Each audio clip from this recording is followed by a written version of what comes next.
brought to you by Thomas Olgeier and Frennis. This edition highlights key LinkedIn posts on electrification and battery technology in weeks 38 and 39. Frennis supports automotive enterprises and consultancies with market and competitive intelligence, so product teams and strategy leaders do have the optimal base for their strategic decisions. Welcome. And if you're following the mobility space, you'll know the pace of change is, well, it's not just fast anymore. It's really accelerating into commercial reality. That's right. Just over the last couple of weeks, we've really seen things like V2X and heavy-duty charging sort of leapfrogs the R&D stage. Yeah. Big commitments from OEMs, utility partnerships. It's happening. Absolutely. And our mission today, for you listening, is really to give you the shortcut. We're boiling down the key electrification and battery tech trends from LinkedIn, specifically weeks 38 and 39. We're clustering all that info into themes that you can actually use. Right. We're covering quite a range from the, let's say, revolutionary economics of your parked car all the way up to the megawatt charging needed for, global logistics. Okay, so let's start right there with that economic revolution. Theme 1, bidirectional. V2X, and this whole concept of the vehicle as a power plant. It's a huge shift. For ages, the car just used energy. Just a consumer. Exactly. Now it's becoming potentially a crucial energy asset. And it's not just theory.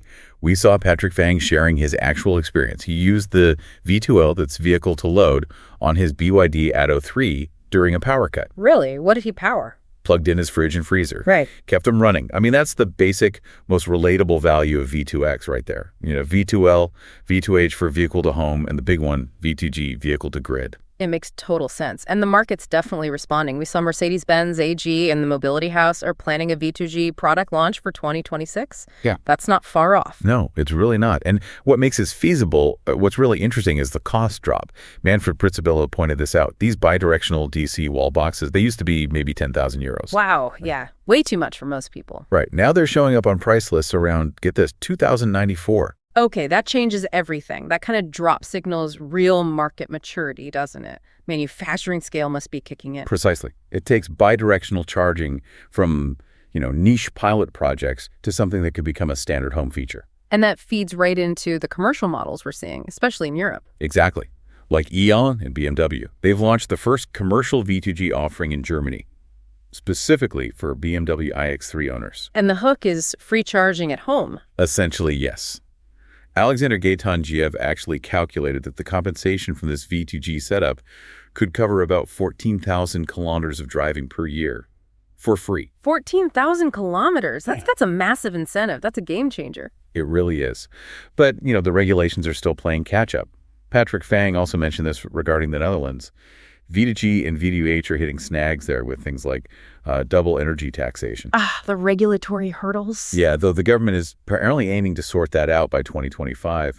It does seem like policy coordination is kind of the final bottleneck now. That sounds familiar. We saw that echoed elsewhere too, right? Absolutely.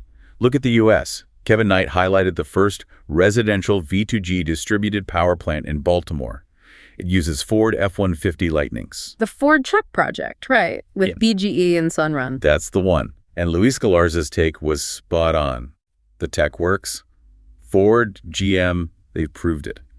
The real challenge is getting the business models aligned between the car makers, the utilities, and, all the regulators. So it's moved beyond a hardware problem. It's more of an institutional coordination problem now. You got it. And to help with that, Bastien Vilbrun shared news from California. They've funded a trial for the world's first curbside V2G EV charger. Curbside, that's interesting. Developed by It's Electric. Yep. That's crucial for cities, right, where lots of people park on the street, not in garages. Getting that public right-of-way integration is key. Okay, so that's the V2X picture. Let's shift gears now. From passenger cars providing power, let's talk about powering the really big vehicles. Right, theme 2. Heavy-duty, megawatt, and high-power charging. If V2G is managing local energy, this is about enabling, global supply chains. And scaling up that infrastructure, especially the Megawatt Charging System, MCS, that needs serious coordination. Christoph Lefilibert and Moritz Vornfeld both stress this. Yeah. Success really hinges on the whole ecosystem playing together, OEMs, charger makers, grid operators. Otherwise, you end up with stranded assets that just don't work together. Yeah, interoperability is paramount. And what's fascinating is seeing how close the battery performance in these trucks is getting to what fleets expect. You mean range? Range, exactly. Yeah. Rustam Kocher had a really interesting observation. He pointed out that current battery tech, like in the Mercedes E-Actros 600, is actually matching or even beating fuel cell efficiency for long hauls now. We're talking 480 to 600 kilometers. Wait, 480 to 600 kilometers range on battery? If that's closing the gap, then MCS, the fast charging part, becomes even more critical. It sort of chips away at hydrogen's main advantage, doesn't it? It really does. If you can add, say, 500 kilometers of range in maybe 20 minutes, does the whole fuel cell debate change? It's a good question. And the infrastructure rollout seems to be following that logic. It does. Adrian Brevazon announced BP Pulse and Moto are putting MCS chargers into 3 major UK motorway service areas. These are key locations for logistics. And we saw huge investment news from the US, too. Oh yeah, EV Realty. They secured $75 million for heavy-duty charging hubs in California. Steve Greenfield shared details on one site, San Bernardino, I think. What's special about it? Designed for volume. 4 pull-through stalls using MCS plugs. They estimate it can charge over 200 Class 8 trucks daily. That's real scale. 200 trucks a day. Okay, that's serious deployment. And the hardware needs to be flexible, too. Tinkai noted a new dispenser design that has dual CCS2 connectors. Ah, so it works with current trucks, too. Exactly. Offers flexibility now, while the platform itself evolves towards MCS. It's like building a bridge to that megawatt future. Makes sense. And while we're talking high power, we shouldn't forget passenger cars are pushing boundaries, too. Ultra-fast charging. Right. Marcus Schaefer and Justin Park confirmed Mercedes-Benz is equipping its network with Alpatronic HYC 1000 chargers starting in 2026. HYC 1000, how fast is that? Up to 600 kilowatts per charging point. 600, wow, what does that mean in range? We're saying up to 325 kilometers in just 10 minutes. 10 minutes, okay, that's basically a quick stop at a gas station. That really tackles charging anxiety. It absolutely does, but then you see the really extreme end of innovation, and Anguilla highlighted BYD's Super E platform. Super E platform, what are they claiming? Get this, capability for a full megawatt. 1,000 kilowatts. 1,000 kilowatts. Units are for a car. That's the claim. They say it translates to 400 kilometers of range in just 5 minutes. 5 minutes for 400 kilometers. That's incredible, but it must raise huge technical challenges, right? Yeah. Heat, grid impact. Massive challenges. Managing that kind of power, the heat, the sudden load on the grid, it requires radical steps in battery thermal management, grid stability, which actually brings us perfectly to our next theme. Right. Theme 3. Grid integration, storage, and energy management. Because all this talk of megawatt charging, V2G, electric fleets, it all comes back to the grid. How do we handle these huge power demands and integrate renewables effectively? And the answer seems to be moving towards decentralized management. Janesh Vinayachandran detailed a really interesting DC microgrid architecture from E.ON and ChargePoint. How does that work? Basically, it centralizes the AC to DC power conversion away from the individual chargers. Makes the setup simpler, cheaper, and crucially, it acts as a buffer. It shields the main utility grid from those massive sudden spikes when multiple cars start fast charging. Okay, so the microgrid absorbs the shock locally instead of hitting the main grid directly. Precisely. And what if the grid connection itself is just limited? That's where storage comes in. Chao Gong described a system that integrates the charging unit directly with its own storage cabinet. Uses custom blade cells. So the charger has its own battery backup. Kind of. It lets multiple fast chargers run at full power, even if the grid feed is modest. The storage buffers the peak demand. You turn a weaker connection into a high-power hub. Clever. Are we seeing this kind of smart management deployed widely? We are. Nicholas Lurch noted that Orkan, the charging operator in Iceland, adopted something called the Harmony Energy Management System. Harmony, what does it do? It actively balances the charging loads across their network. It shaves off the peaks in demand on the grid, especially during busy times. It's smart grid management in action, particularly important somewhere like Iceland with its unique grid challenges. And this kind of active management, it ties back to policy changes too, doesn't it? Directly.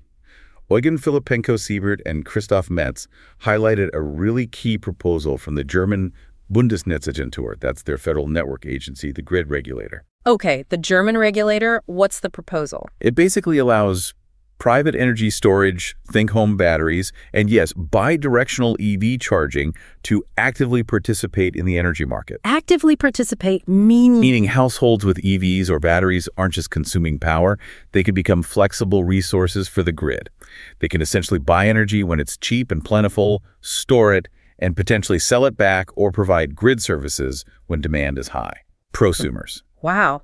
So your car or your home battery becomes an active player in the energy market. That really is the convergence of mobility and energy. The car's not just transport anymore, it's an economic unit. Exactly. Which leads us nicely into the final theme, looking at the core technology itself.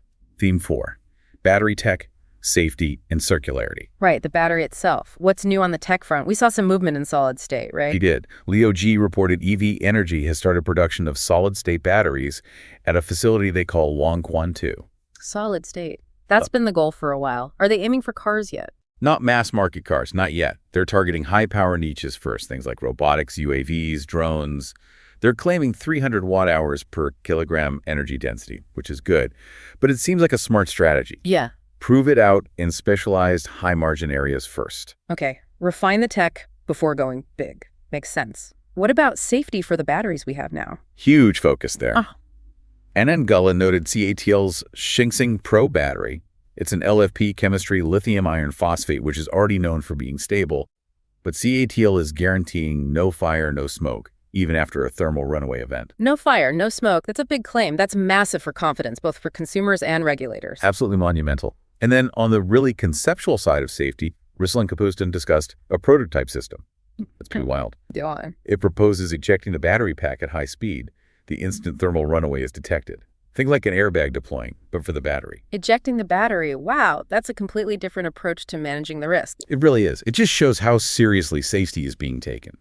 Now, shifting from the start of life to the end, let's talk circular economy. We have to address that landfill myth. Ah, yes. The idea that EV batteries just end up in landfill. Exactly. Jordan Marsden tackled this really well.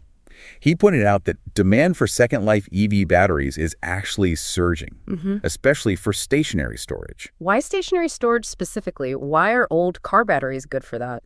Well, even when a battery isn't quite good enough for a car anymore, it still holds a lot of charge.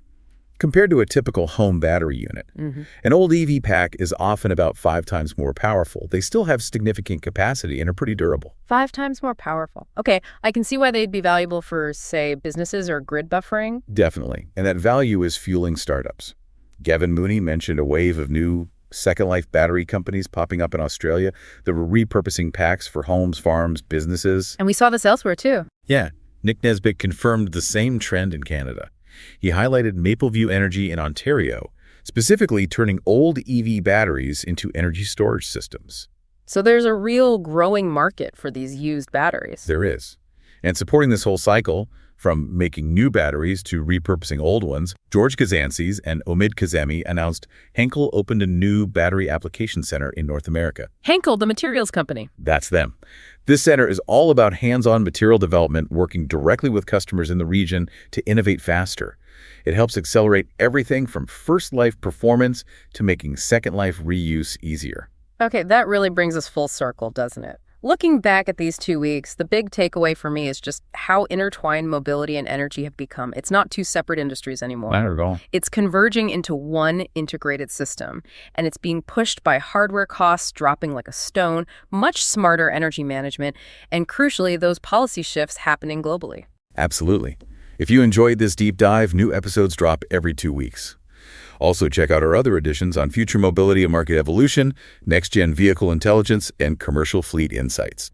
Thank you for joining us. Subscribe to ensure you never miss a deep dive. And just before we sign off, here's a final thought for you to chew on, something Andreas Thorsheim pointed out.